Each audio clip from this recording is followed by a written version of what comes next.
Então, a gente começa a monitoria hoje, falando de aspectos burocráticos, né? Então, eu vou compartilhar a forma como eu faço. Gostaria também que vocês compartilhassem, que vocês se sentirem confortáveis, claro, né? Porque estamos gravando. Então, eu vou falar como eu faço, questões dos planos de saúde para pedido de reembolso, etc. E aí, a gente vai na dinâmica que funciona melhor. Então, para quem não atende plano de saúde no consultório, ou né, não tem empresa e é pessoa física, profissional autônomo, eu costumo sugerir que o paciente procure saber, se eu não souber do plano de saúde dele, se o plano de saúde dele faz reembolso. Então, planos de saúde como Bradesco, como Sul América, a depender, Unimed, podem fazer reembolso, tá? Tem tantos outros, mas esses são os que eu tenho mais fresquinho aqui na cabeça. Então, são planos que costumam fazer reembolso, mas que o valor desse reembolso vai ser de acordo com o contrato que a paciente tenha. Então, por isso é tão importante que a paciente faça o contato com o seu plano de saúde para ter uma noção mais ou menos de reembolso. Aqui em Porto Alegre, por exemplo, a Unimed é muito forte, que não era em Salvador. Então, em Salvador, eu nunca tinha lidado com Unimed. Aqui em Porto Alegre, eu lido bastante com Unimed. E a gente tem uma variedade gigantesca de reembolso. Tem paciente que recebe R$13 por sessão e tem paciente que recebe 100% do valor. Minha consulta atualmente é R$200. Então, tem paciente que recebe os 200 integradinhos, assim, não tira nem um centavo. Então, o que alguns desses pacientes da Unimed, o que às vezes eles pedem é um orçamento prévio. Então, eu faço o relatório, digo quanto custa a sessão, qual a previsão de número de sessões, né? Eu tento ter alguma ideia baseado no que eu sei da paciente. Aí elas mandam para o plano de saúde, o plano de saúde dá isso da Unimed, tá? O plano de saúde dá alguma informação, então ela já sabe se preparar financeiramente para poder fazer o tratamento. Para Sul América e Bradesco, que eram os que eu mais trabalhava em Salvador com reembolso, tinha bastante variação, podendo chegar até 120 ou era R$140 o Bradesco, se eu não me engano. Aí, qual é o pulo do gato? Os códigos que a gente utiliza. Então, a gente precisa saber qual é o tipo Ai, como fala, gente? CBHPM, AMB, qual é o tipo de tabela que o plano de saúde usa,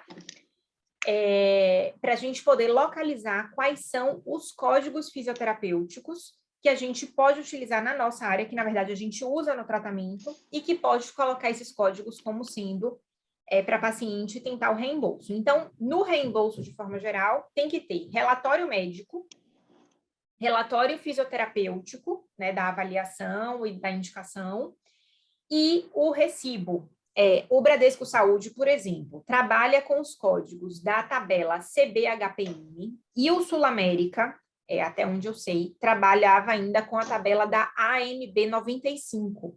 Então, o valor que eles pagam por código vai variar também, porque cada tabela dá um peso para os códigos específicos. Então, o código nosso, que eles costumam pagar melhor o reembolso, é com reabilitação perineal com eletromiografia, que é o nome do Bradesco, e o do Sul América, que é o AMB, biofeedback de eletromiografia. Então, sem sombra de dúvida, o biofeedback, né, a reabilitação com eletromiografia, é o que tem o maior valor agregado, porque é o tratamento, o dispositivo, a técnica que a gente tem, que tem mais robustez na literatura em demonstração de resultado clínico, tá? Então, às vezes, só esse código custa, tipo, R$113, R$120, tá? Até para quem, de repente, tem plano de saúde na clínica, vale a pena, se vocês tiverem, né, claro, o treinamento com eletromiografia, não é para usar o código sem fazer o tratamento, né? Mas para quem tem na clínica, tem plano de saúde e não faz utilização, por exemplo, desse código, tendo o recurso, vale a pena vocês buscarem para conseguir ter um retorno financeiro melhor, tá? Tem outros códigos também, por exemplo, na CBHPM, chamada de eletroestimulação, que a gente usa muito, mas aí o valor é menorzinho. Eu não me lembro quanto é de eletroestimulação, mas é tipo uns R$30, R$40, não é nada grande. E tem atividade reflexa ou técnica cinesioterápica específica, que é o que a gente pode pensar em terapias manuais, cinesioterapia, que também o valor é pequeno, tá? Mas, se tudo que a paciente conseguir de reembolso é alguma coisa. Sendo no Sul América, os nomes são biofeedback de eletromiografia e atividade reflexa. São os dois códigos que a gente pode combinar.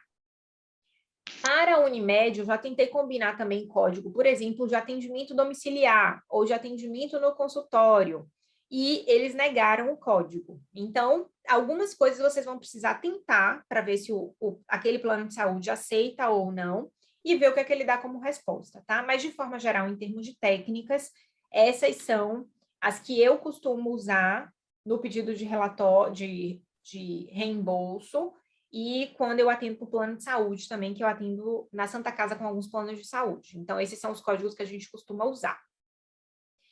Aí, o que é que a gente vai linkar? Se a gente está dando recibo para essa paciente pedir reembolso, sugestão forte é que isso seja declarado.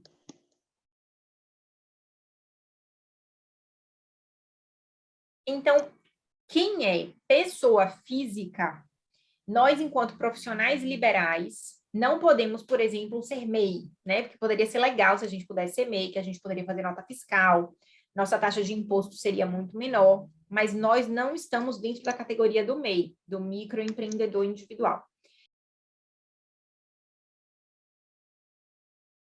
O ISS, você vai precisar se informar, aí eu não lembro mais quais são os documentos que são necessários, mas você vai precisar ir em algum órgão da prefeitura, eu também não me lembro qual é o nome, e aí você vai levar a sua documentação, a documentação que eles pedirem, você vai se inscrever né, nesse registro de profissionais liberais da cidade, e aí você paga anualmente o imposto, que vai ser o ISS. Já que a gente presta serviço, a gente paga imposto de serviço, né? Para quem vende mercadoria, é o ICMS, de comércio. A gente entra com imposto de serviço.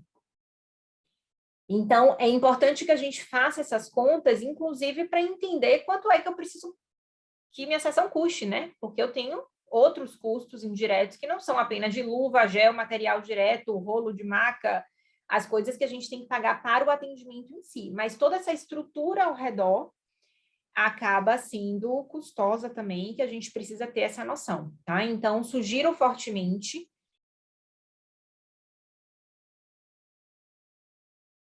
Então, se alguém for carteira assinada em algum lugar, está fazendo recolhimento, né, a partir do próprio salário, tem as margens lá dos percentuais, sendo que o teto na atualidade de recolhimento, eu acho que é 7 mil e pouco, ou é 6 mil e pouco, ou é 7 mil e pouco? 6 e pouco? Eu acho que a atualização que vai ser 7, sei lá, eu achei em algum lugar já esse 7 aí, eu não sei se é o futuro, mas atualmente eu acho, então, que é uns 6 e pouco que é o teto. Ano passado era 6 e pouco, esse ano não vi ainda. Né? E aí, nós também, enquanto profissionais liberais, podemos fazer o nosso recolhimento de INSS. Vantagens, eu estou falando aqui também do pouco que eu sei, tá? Vantagens são a gente pensar em seguro gestação, Saúde. seguro Gestação e seguro saúde também. Ficar doente, sim, exatamente. Se precisa de afastamento, né? Teve algum acidente, não pode trabalhar.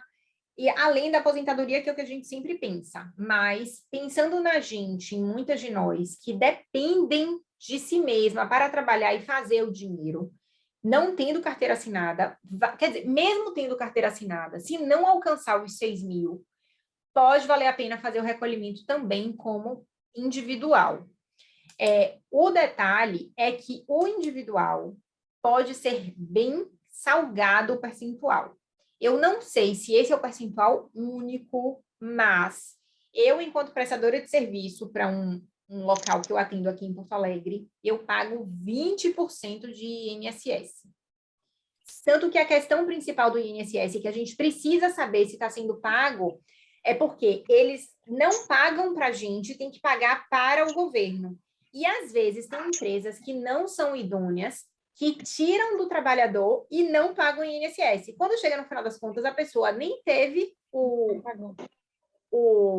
as coisas contabilizadas, então, para checar, também tem no site do governo do INSS. A gente consegue ver o extrato da gente em relação ao INSS. Então, vale a pena ir lá para poder fazer investigação. Isso foi porque minha mãe